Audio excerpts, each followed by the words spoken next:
Welcome back to What Arty Noobs. This is an AMX 13F3AM. It's the Tier 6 French SPG. It's located on the northeast corner of Provence and it's under the command of Moose.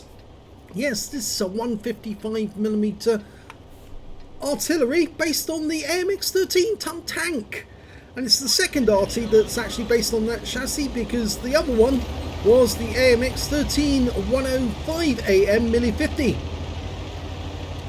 Well, the French actually made this Arty and it was quite successful as well. They sold it worldwide. And although it only carries two crew, the commander and the driver, inside the vehicle, the rest of the crew are carried in trucks that go alongside the artillery. And they also carry all the ammunition there as well. Well, Moose is looking downrange towards the enemy cap area and he's dialing in on a Tiger P. Rounds out. This looks good. Very good! Direct hit for his first shot. 314 hit points and he pulls back into cover. Changes position to avoid counter battery. Now this particular artillery will do 700 alpha and it's got penetration of 39mm of armour and a burst radius of 8 meters. It also tends to have a reload of 25 seconds, which is quite long. It's on the longish side, but it's actually a very good Arty. It's fairly accurate, heavy hitting. He's looking for a target to fire at, and he's got a red line at the moment on that T20, but I think he was giving it a serious consideration. Got an IS-2 shielded over on the other side of the valley. And he's stationary, he's fully dialed in now, rounds out. And that's a direct hit for 308, so it didn't pen.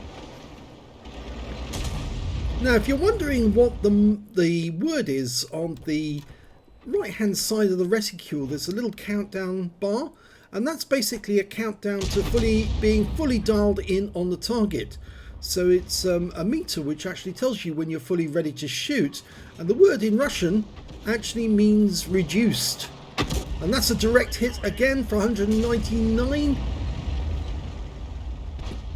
Every time the vehicle moves, of course, the little meter is going to change and it starts reducing the moment that the vehicle is stationary. Oh, that Jag Panther didn't last very long.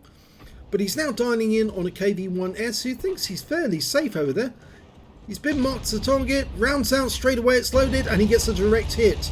But because he was unspotted at the moment the round went in, we don't have an idea of how much damage he did. Over there's a KV-2, managed to make his way down the hill, and he's facing off against a T-43, which is about to get derped, I think, out of existence. Well, the KV-2's taken some damage, he's probably in reload, and he just derps the T-49, but the round goes in from Moose, and all he gets is some stun. In fact, there's another KV-2 on our team just a short distance away, and the enemy KV-2 has just been wiped out. Down the valley we got that Tiger P that Moose hit with the first round, and he's hiding behind a rock and he's just been wiped out. So we're doing quite well at the moment. We've killed 1/3 of the enemy team. But there's a little MT-25 a short distance away. That's a Soviet light tank, and that guy was actually highlighting where our guys were by proximity. And well, T-34-85 just went down the hill and wiped him out. So we've now got twice as many kills as the enemy team. Most of our players are over this side of the map as well. So we're shooting across the valley. The only tank that's actually gone across the valley so far is the KV-2. Oh, and we did send some other tanks up there, but they didn't survive. At the moment we're looking down the valley where the T-20 was last seen, but Moose has decided it's about time to do some counter battery, and to do that the best way to do it is to go to overhead mode, because that means it's much easier to see where the tracer starts from, because the tracer starts at the end of the barrel of the enemy Arty. We know from the team list that the enemy has got an AMX 13F3, a Hummel and an M44, and they could be anywhere in this picture at the moment. In fact, it's very likely that all three of them are in this area. And the moment we see a tracer, we'll be able to tell where one of them is. sometimes it helps to go to... oh, look, that T20 fell off the cliff. He obviously tried to drop down to the bottom, but he failed, and that shell overshot. Moose is moving every time he shoots to avoid counter battery, you see. There's the KV-1S that he hit earlier. And there's a P-43 Biz just in front of the wreck of that IS-2 shielded. He's almost dialed in. Almost loaded. Changes his target. It's going to go for the KV-1S, who manages to get behind the rock. But he fires around next to him and picks up some splash. 87 hit points. Pulls back just a little while way to avoid the counter battery. So, targets. Well, we're going to poodle behind that house. There's a P-43 in the set of houses where we can't land a shell because, unfortunately, they provide perfect cover. Are we looking for that T-20 again? If he can remember where he was on that ledge just down there. Okay, you can see it on the mini-map where it was last seen. Fires around in that direction, and he got a hit! So he's definitely hit the T-20 and collected some hit points from him. We'll just have to find out how much later on. The P-43 Biz has actually come out from underneath that cover and he's retreating. I think part of the reason why is because he's losing teammates, and also he needs to stop a Super Hellcat from getting up there. Oh, he just got a kill! A blind kill on the P-43 Biz. So the enemy is now down to just 6 players left. Only 2/5 of their team remain, and there's the T-20. You can see that the shell actually impacted on the turret because there's a little yellow stain where the shell impacted. And the T-20 just killed our IS-2 shielded. So even though he's trapped there, he still managed to kill. And we get retribution because the T-20 is no more. He's been wiped out. So slowly they are being crushed. There's only 1 tank destroyer and 3 Artys left on the enemy team. Only 4 tanks in total. And he's gone back to counter battery mode, but he's a bit too high at the moment.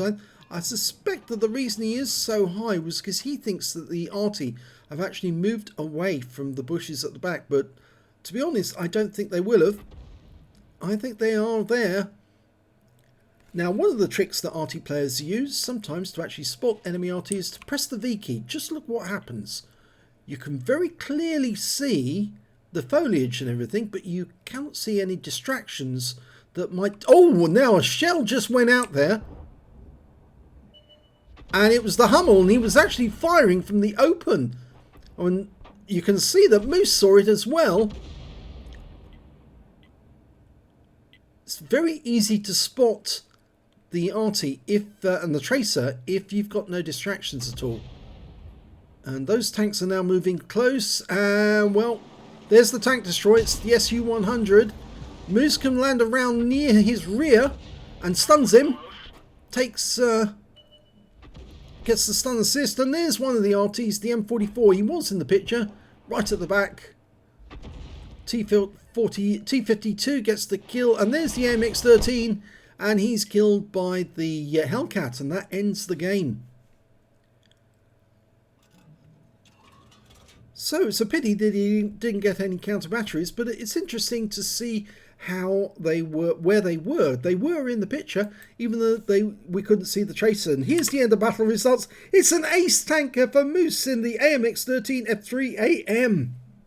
He also managed to get a Bruiser medal for getting at least 5 critical hits. In this one he got 11, but no other medals, I'm afraid, in this one. He did get the highest damage on his team, but not the highest damage overall. The Su-100 on the enemy team managed 2,187 hit points of damage, but he didn't get the high caliber. Moose managed to get 1,963, not that far behind, and the next high score after that was the IS-2 shielded with 1,690. When it came to kills, well, a lot of players had the same number. The T-52, the Hellcat, the M44, Moose's AMX 13F3, the KV2, the IS-2 shielded, and the T-20 on the enemy team all managed 2 kills. Everyone else either got 1 kill or nothing at all. And in fact, actually, only 4 players on the enemy team actually managed to get a kill at all in that game. When it came to base XP, it was Moose who did the most. Yes, 1078, and I think that partially was to do with the stun assist he did. 899 went to the T3485 and 816 went to the Striv M4257. He fired 12 rounds, got 7 direct hits, no penetration but 10 splash. Damage of 1,963 hit points, all of it at more than 300 meters. He damaged 5 of the enemy, killed 2, and did 399 hit points of damage assistance, and 1,341 hit points of stun assist off 8 stuns. On a premium count, he earned 38,676 credits, and after resupply of ammunition took away 46,014 credits. He received 1,078 XP, got ×2 on the first victory, 809 from personal reserves, took away 4,043 experience points altogether. So a pretty good game there for Moose in the AMX 13F3AM in terms of getting an ace tanker. Because a lot of Artys, once you get higher up the table, it gets more difficult to get an ace, but even more so when you consider that he didn't actually do a lot of damage, but even though he didn't do a lot of damage, he did get a lot of stun, and that's what counted in this game to enable him to get the ace tanker. If you enjoyed that replay, please give this video a like and do subscribe to our channel, and thank you for watching.